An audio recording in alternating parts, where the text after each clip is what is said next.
Please join me in opening up this with prayer. Creator God, you spoke the world into existence. You formed the ocean and the trees and the soil. You spoke and you created the birds of the air, the orcas of the sea. You created and you called it all good. Creator God, you created humanity and you called us good as well. We come to you with humility, seeking your grace, and that we are your creation, made in your image. In your name, amen. All right, so my name's Daniel. I am an elder here at the table, and we're continuing our series today called I Kissed Waiting Goodbye. It's a punny kind of derived version of the book by Joshua Harris, I Kissed Dating Goodbye. So earlier this year, Pastor Donetta shared with a group of folks some potential sermon topics. She shared about possibilities like deconstruction. What could that look like for us to talk about deconstruction? Economic justice and racial justice, lamentations. All of those were topics that when I heard them, felt really excited about the chance to come and talk about those. I wanted to talk about them in this community, this faithful, authentic, thoughtful community. And then she said, we're going to do a series on sexuality and purity culture. And my body tensed up immediately as soon as I heard those words. And there's an immediate, nope. Not that one. Thankfully, I had some plans to be traveling during June. I was going to be gone in Canada for a bit and possibly in Oregon, so I wasn't going to be around for this series on sexuality and purity culture anyways. As it turns out, I am around for this series, as evidenced by me standing here, and we are going to talk about purity culture today. So I share that because I want to just acknowledge that we're talking about something that has a really visceral, bodily, a felt piece to it. When I hear the words purity culture, my body responds to those in ways that I can't always put words to, in ways that I can't always conceptualize, but my body has a reaction. When I hear the word sex, my body responds to that. It's laden with shame, with memories of repression, with a lack of teaching from family, from communities. And so I just want to encourage you today to be gentle with your body. Whatever you're feeling, whatever you feel like you need, please take the space to do that. There are restrooms over there if you need to step out and just grab some water, or you feel like this is not what you need to hear right now, what your body is ready for, that is okay. Can we go to my first slide, please? All right. These are sort of odd memes. I'm going to kind of unpack a bit about why we have them here. So over here on the right, my pronouns are none. Please do not refer to me. Even better, do not perceive me. For practical purposes, I don't exist. As I've explored what it means for me to be a human, a queer human in a body, I find that I often feel like that many times I just don't want to be seen with my imperfections. I have allergies. My left eye is very red right now. I don't want to be seen with one eye red and one eye not red. I don't want to experience that. I don't want to be perceived. There's a really wonderful queer musician named Similar. If you haven't listened to their music, I recommend it. They have a song called Ghosts, and one of the lyrics in that song says, I don't like the body you see me inside. I'd rather be a ghost. And I've often felt that way. I'd rather just be a spiritual being, a spirit that floats around. On the right, we have the cycle of downloading and deleting dating apps. I don't know if anyone here has ever experienced that before. I did last year for the first time. I downloaded a dating app, first time ever, and found myself trapped in this vicious circle of download the app, ignore messages, delete the app, reinstall the app, and continue on and on and on we go. And I began to realize that I had internalized certain messages about my body, my physical body, that were causing me to be unable to experience dating after purity culture, that were teaching me to hold on to shame, to hold on to some of the other things we're going to unpack here. You can go ahead and put those slides away for now. There's a story that I want to share that I feel like really encapsulates some of this struggle that I've had with purity culture and the impact it's had on me. So a couple of years ago, I started working for a local church in the area. It was really no big deal. It was a church I had been going to. I had friends there, and I joined them on staff. At the time, I was also in a relationship with somebody. We'd been dating for several months. And I found myself in a pretty challenging situation. You see, my partner and I came from very different backgrounds when it came to purity culture and sexuality. As I've sort of alluded to already, I grew up in a background where we didn't talk about sex. And when we did, we talked about it in the context of shame and impurity. My partner didn't have that background. She didn't have those same experiences, that same language that I did around sex and sexuality. And so we were having open and honest conversations with each other in our relationship about what we wanted and how we could navigate our pretty wide differences when it came to sexuality. We were emphasizing consent, pleasure, and care for each other. Those were at the center of our conversations. Coming from the setting that I didn't have a blueprint for that kind of conversation. I didn't have a map, I didn't have a direction to go in, except for listening to my partner, and listening to my body, and being open, honest, and curious. Those conversations were really scary. They're also really freeing. There's something about them that made me feel grounded in my body in a way I hadn't felt before. But when I started working for that church, they required us to sign a contract that had several stipulations to it. If you can go on to the next slide, have them up here. So the work there, this is part of what I agreed to.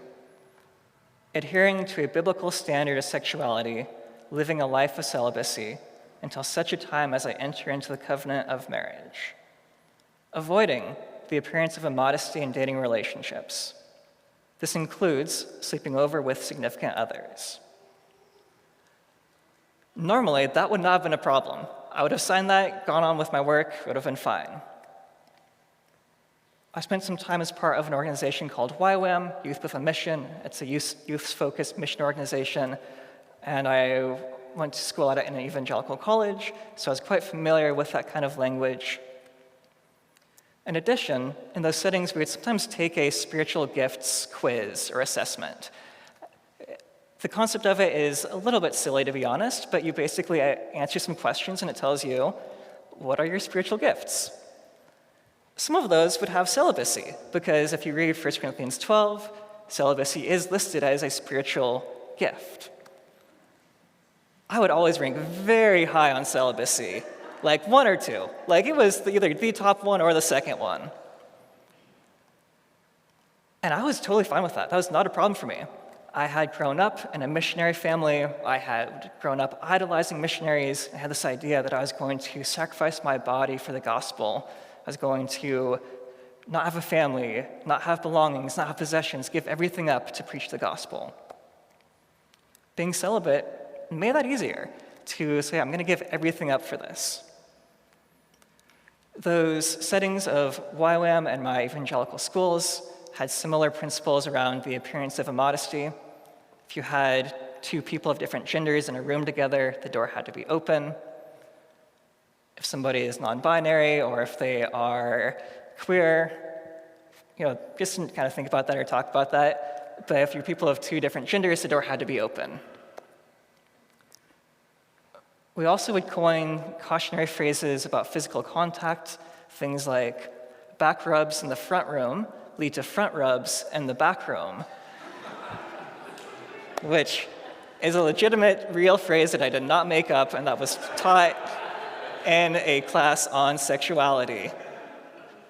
It was prompted because a teacher saw a student giving another student a back massage. And I thought those were silly. We all kind of laughed at that phrase, and I honestly sort of laughed at them too, even when I was in that environment, because I was going to be celibate anyways, so it didn't really matter to me. But these stipulations were different in this context for me. One, I realized that I was not called to celibacy. I was just scared of intimacy. I was scared of loving and being loved, and I was disguising that as a calling to celibacy, which is not to knock or downgrade that as something that is a spiritual gift. But my motivation wasn't to live a life I was called to. My motivation was to run away from sexuality, from my physical body. Second, my partner lived in Alexandria. I lived in Northwest DC. Apparently, that's a long-distance relationship. I say that sort of jokingly, but when you don't have a car, and when you're working from 9 to 5 or 9 till 6, it can be a trek to get from Northwest DC to Alexandria, to take the metro there. At that time, I often would just ride my bike everywhere. I can't really cycle from Northwest DC to Alexandria and be there with energy. It's exhausting. And so it was pretty normal for us to spend the night with each other. It was more than just about convenience. It was also about having time together. We lived busy lives. And the ability to have her stay at my place or have me go and stay at her place was really vital for us to have the time we needed in our relationship. Those stipulations became a consistent source of angst for me. They ended up impacting my relationship with my body, they ended up impacting my relationship with that partner, and they played a role in that relationship eventually ending a few months later. I went from feeling grounded as I explored questions about sexuality to anxious and uncertain. I was a little bit confused about how that had all happened because I had never read, I guess, Dating Goodbye. Joshua Harris's teachings weren't taught in my youth group. I didn't hear about the book until college. I never signed a purity contract or wore a purity ring. I had never heard of the True Love Waits movement. A lot of the kind of more institutional aspects of purity culture were things that I didn't know about. They weren't part of my life. And yet, when I found myself in a situation where purity culture reared up, I found myself feeling defenseless, with nowhere to go, nothing to do except give in to its messages. Purity culture draws from a pretty old and ancient teaching, something called Gnosticism. And so if you can go to the next slide. Gnosticism was one of the very first theological heresies that the church faced. The early church faced this idea of Gnosticism. One of the primary principles for Gnosticism is dualism, a separation between the spiritual and the physical. The physical is bad. It's evil. At best, it's just of pretty much no value at all. There are still ranges within Gnosticism of what the physical world was, going from evil to just worthless. You have your spirit, your soul inside your body, which is immortal. It was called the spark of the divine. So you have this spark of the divine inside of you. And the way that that spark grows is through spiritual knowledge. And so your physical body is a temporary cage that the spirit is in. And the way that your spirit grows is by transcending, rejecting the physical world, pursuing spiritual knowledge. Although I had never heard of Gnosticism until I went to college, I've heard things like that said my whole life. I've heard descriptions of my physical body, my flesh, being at worst evil, at best something to just ignore, and that I'm really a soul, a spirit, and that the way that I can grow is by rejecting the flesh. Purity culture, even though it's primarily focused on sex, draws from those principles of dualism and has worked within that Gnostic framework that the physical is bad in order to make its statements about sex. So last week, Pastor Tonetta illustrated for us some of the facets of how purity culture works, talking about how psychology, especially psychology around disgust and purity, play into this. She introduced us to Matthew 12, where we see Jesus saying this phrase that he desires mercy, not sacrifice, and how erotic connection flips the script of purity culture. So we're going to continue today with Matthew 12. We're going to kind of zoom out a bit from talking about the more like sexual aspects of purity culture and talk more about how purity culture has taught a view about the body and how that then translates into views about sexuality. So if you have your Bibles, you can follow along. We're going to read from Matthew 12, 1 through 13. At that time, Jesus went through the grain fields on the Sabbath. His disciples were hungry and began to pick some heads of grain and eat them. When the Pharisees saw this, they said to him, "Look, your disciples are doing what is unlawful on the Sabbath." Jesus answered, "Haven't you read what David did when he and his companions were hungry? He entered the house of God, and he and his companions ate the consecrated bread, which was not lawful for them to do, but only for the priests. Or haven't you read in the law that the priests on Sabbath duty in the temple desecrate the Sabbath, and yet are innocent? I tell you that something greater than the temple is here. If you had known what these words mean, 'I desire mercy, not sacrifice,' you would not have condemned the innocent, for the Son of Man is Lord of the Sabbath." Going on from that place, he went into their synagogue, and a man with a shriveled hand was there. Looking for a reason to bring charges against Jesus, they asked him, "Is it lawful to heal on the Sabbath?"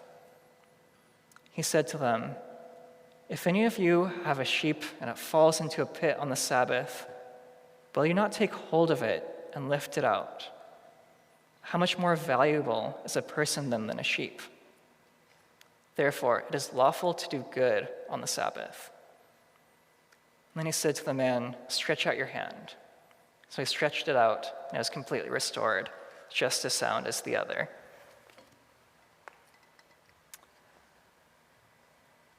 This story in Matthew 12, the first story which Pastor Tonetta focused on last week, and the second one, they center on a conflict between Jesus and the Pharisees. In the eyes of the Pharisees, Jesus is breaking the Sabbath with his actions. He's making himself and his disciples unclean by working on the Sabbath. In the first story, when they're over in the grain fields, we see that hunger is driving that narrative. Disciples were hungry. They wanted to eat, and so they did. Jesus defends them because in that first story, to put it simply, Jesus cared about the fact that they were hungry. Jesus cared about their well-being. Similarly, in the second story, Jesus cared about the physical well-being of that man in the synagogue. In both stories, we see that Jesus cares so much about the physical well-being of the people around him that he does something that could be considered unlawful, something that could make him impure in order to meet the physical needs of his disciples and the man in the synagogue. Now, when the Pharisees question Jesus, it's almost like they're taunting him. They're saying, "You let your disciples eat on the Sabbath. Are you going to also heal this man on the Sabbath?" There's a bit of a gotcha question there that they're trying to get at him. Before Jesus takes any action to heal the man, Jesus asks a question back to the Pharisees. And that question is just as important as the subsequent act of healing. Jesus asks them, "You save a sheep on the Sabbath? Why won't you save a person?" In an agrarian agriculturist society like Israel was at that time, this reference to a sheep is an economic reference. That sheep is the source of income for individuals and for families. That sheep is the source of milk, of wool, of meat. The Pharisees' well-being, the well-being of their families depends on that sheep. Of course they're going to save it, even if it's the Sabbath. And that's kind of what Jesus is getting at with that question of course you're going to save that sheep. You need it to survive. You depend on it. Of course you'll save it on the Sabbath, and of course that's okay for you to do. In our contemporary terms, you might say, you would save your paycheck if it fell into the ditch. You would save your laptop if it fell into the ditch. You would save your phone. You depend on them. You need them. So when Jesus asks, if you'd save this sheep that you depend on, isn't a person and their body more valuable? Jesus is calling attention here to a form of economic logic that is focused on devaluing human bodies and needs, of being blind to what the human body needs. The Pharisees would save the sheep because they depend on it for their well-being, but they don't see that same value in the body and the well-being of the disciples and the man in the synagogue. Richard Beck, if we can go on to the next slide with the quote from Richard Beck. Not that one. That one's going to show up later. It is a great one. That one, perfect, thank you. Pretend you didn't see that last slide. So Richard Beck, in his book Unclean, describes this as, in short, the problem with the Pharisees was not just their unwillingness to associate with the unclean. The Pharisees were also blinded to signs of human need. This seems to be due to the fact that the Pharisees were blind to their own needs. The Pharisees did not notice their economic and biological vulnerability until Jesus points out that they would quickly pull their sheep from a ditch, even if it was on the Sabbath. The Pharisees could not see how needy they were, how vulnerable they were as biological creatures. And by denying this about themselves, the Pharisees could not see need in others, damning the hungry disciples when they fed themselves, refusing healing to a man with a useless hand. The irony of purity culture is that it's so focused on purity that it doesn't see the bodies that it's talking about. It's blind to the bodies that it's talking about. We see this play out in so many different ways in our society that use this same logic. Think about work culture, where sometimes we're encouraged to skip meals in order to work, where we are not eating breakfast, not eating lunch, working through those times, eating lunch at our desks, working late in the evenings, giving up sleep in order to do our jobs. We're blind to our bodies and our needs, and the fact that the more we do that, the more unproductive we're going to be, the less we'd be able to work. We see this in expressions like diet culture that stipulate that health can only look one certain way and ignores the multitude of healthy ways that bodies can and do exist. We see this in the way that we treat people with disabilities, where we see the exclusion of disabled folks in society with structures and systems that are inaccessible, that are blind to the bodies.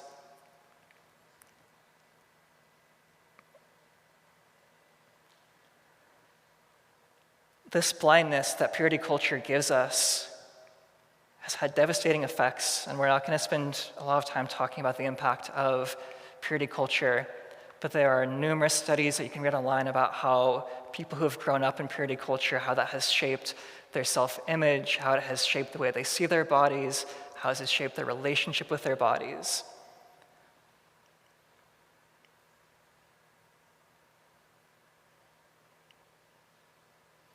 But just like Jesus interrupts the Pharisees and says, you would value this sheep and you would save it, why not a person? Jesus also interrupts their blindness. Jesus interrupts their blindness when he says that he desires mercy and not sacrifice. Because purity culture requires and it values sacrifice.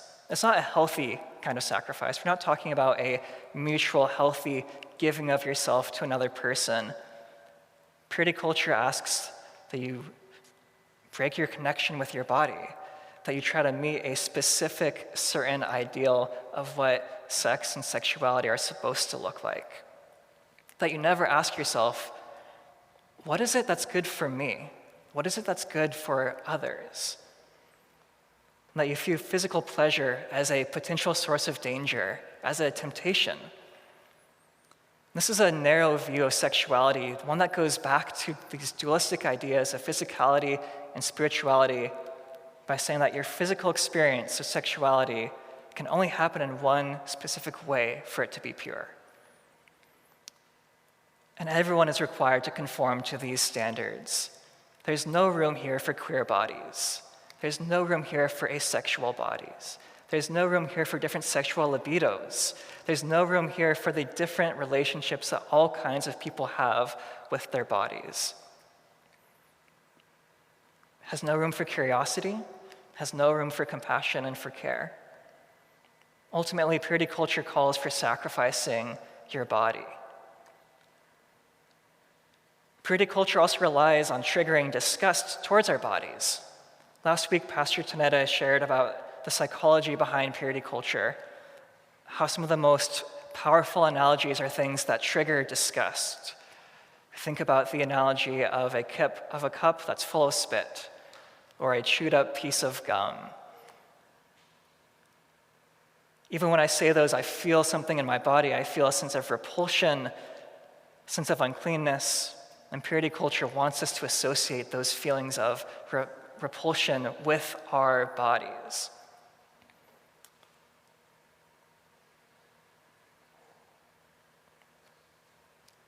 But where purity culture values sacrifice, Jesus values mercy. In these two stories from Matthew, we see that mercy is Jesus' recognition of human neediness, of the body as having physical needs. It's the body as a place you can experience care, compassion, and love. That's valuable to meet those physical, bodily needs.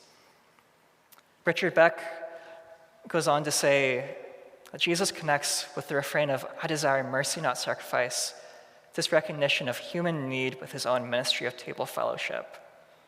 Mercy for Jesus seems to be deeper than mere social affiliation and contact. For Jesus, mercy is implicated in the recognition of human neediness. There's a bit of irony that these stories are happening on the Sabbath. The Sabbath is sometimes referred to as one of the very first or an early version of a labor law. It was put in place to protect bodies. The Sabbath was put in place so that workers could rest, so that animals could rest. The Sabbath recognized that we are physical beings, that we have bodies with a human nature. The Sabbath was a way for humanity to experience God's mercy, a recognition of our limitations.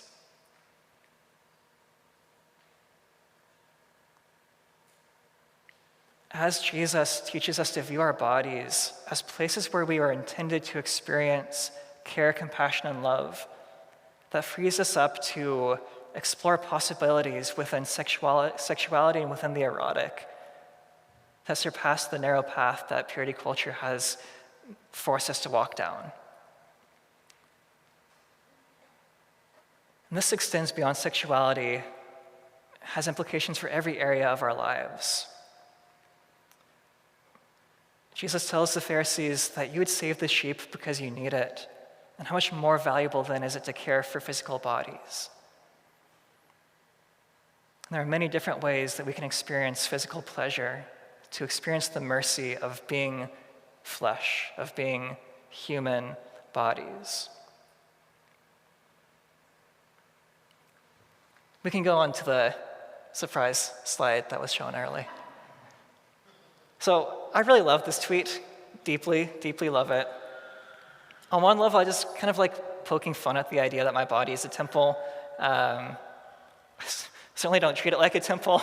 And I like poking fun at that concept because of the baggage that it has for me. But on another level, there's something deeply appealing and provocative about viewing my body as a spirit Halloween.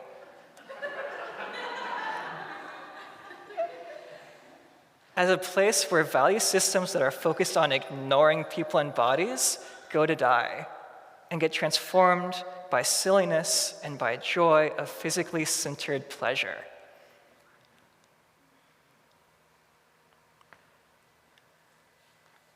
To return to the story that I shared at the beginning, where I found myself trapped between a relationship that I cared about deeply and purity culture, I found myself there caught between mercy and sacrifice.